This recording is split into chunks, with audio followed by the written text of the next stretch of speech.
হিসেবে সারা বাংলাদেশের কাছে উনি একটা আইডল। এইরকম মানুষরা কিন্তু আলোতে আসে না, চোর বাটফার যারা আছে তারাই কিন্তু আলোতে চলে আসে যে কোনোভাবে। যেমন সামাজিক যোগাযোগ মাধ্যমে যে কোনোভাবে ছোটখাটো দুই একটা কাজ দিয়ে কিন্তু আলোচনা চলে আসে। এরকম বিশাল হৃদয়ের অনেক বড় বড় কাজ করা মানুষগুলো তারা কিন্তু আলোতে আসে না, তাদের আলোতে নিয়ে আসার দায়িত্ব আমাদের। কারণ ওনারা যেটা করে সেটা হচ্ছে সলিড এবং লিগ্যাল। মানবিকতা নিয়ে যখন সব জায়গায় সমালোচনা আলোচনা, ঠিক সেই সময় এই সমস্ত মানুষগুলো যাতে না হারিয়ে যায়, ওনারাই হচ্ছে আমাদের আইডল। যেমন এই যে এতগুলো বাচ্চা, এখানে কোনো ভর্তি ফি নেওয়া হয় না, এখানে কোনো তাদের জন্য কোনো ফি নেই। আমি এরকম কয়েক জায়গায় কয়েকটা এতিমকে পালি, মান্থলি কিংবা বাৎসরিক তাদেরকে পয়সা দিতে হয়, কিন্তু এখানে কোনো পয়সাই দিতে হয় না এই এতগুলো বাচ্চার জন্য। এই তোমাদের সবচেয়ে এখন কাছের বাবাকে, তোমাদের বাবাকে বলো, উনি তোমাদের কি হয়? বাবা। জোরে বলো, কি হয়? সত্যিকার অর্থে এরকম আল্লাহওয়ালা মানুষদেরকে আল্লাহ পছন্দ করে। শুধু নামাজ রোজা পড়ে কপালে কালো দাগ দিয়ে চলে গেলাম, নিজের স্বার্থটাই বুঝলাম বেহেশতে যাওয়ার জন্য, কিন্তু মানুষের জন্য কি করলাম শেখার জন্য এরকম কাছে না আসলে আসলে এগুলো দেখা হয় না বা শেখা হয় না। আমরা এখন চলে যাব তাদের জন্য ভবিষ্যৎ পরিকল্পনা আমাদের হুজুরের। আমরা ওদেরকে হাফেজে কোরআন ডিগ্রি পর্যন্ত পড়াইয়ে ইনশাআল্লাহ বিনা যৌতুকে বিয়ে দেব। মাশাআল্লাহ। এই বাবাকে দেখো না, এরকম কে কে আছো হাত তুলো তো একটু। বাবাকে দেখো নাই তোমরা? এখানে কিছু এতিম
মানুষটির সাথে একটু কথা বলি।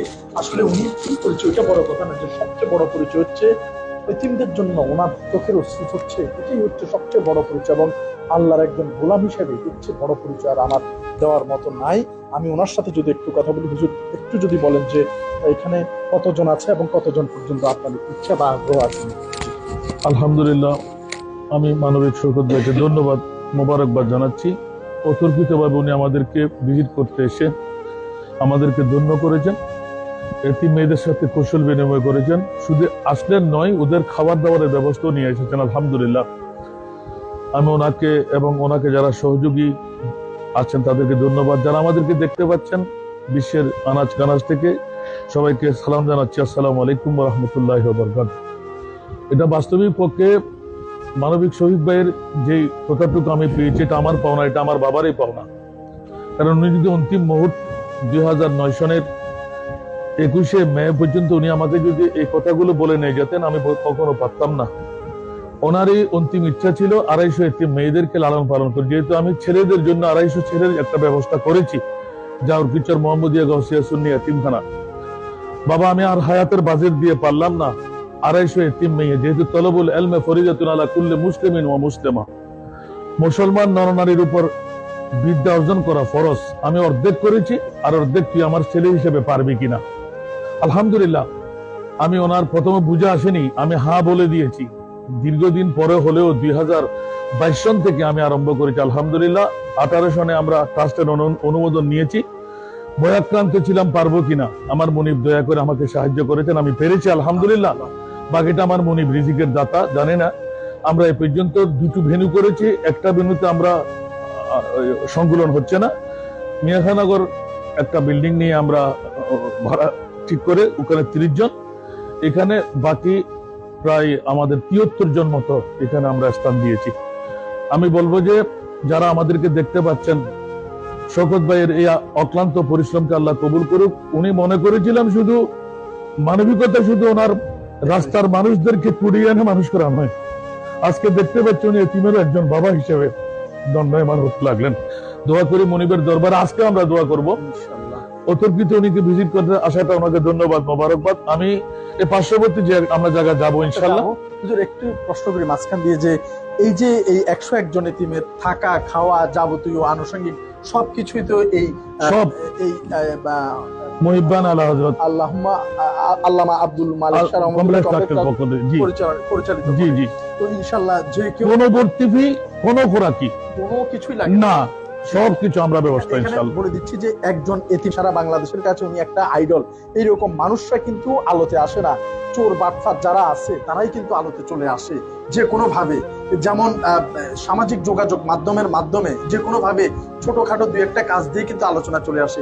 এরকম বিশাল হৃদয়ের অনেক বড় বড় কাজ করা মানুষগুলো তারা কিন্তু আলোতে আসে না, তাদের আলোতে নিয়ে আসার দায়িত্ব আমাদের। কারণ ওনারা যেটা করে সেটা হচ্ছে সলিড এবং লিগ্যাল। মানবিকতা নিয়ে যখন সব জায়গায় সমালোচনা আলোচনা, ঠিক সেই সময় এই সমস্ত মানুষগুলো যাতে না হারিয়ে যায়, ওনারাই হচ্ছে আমাদের আইডল।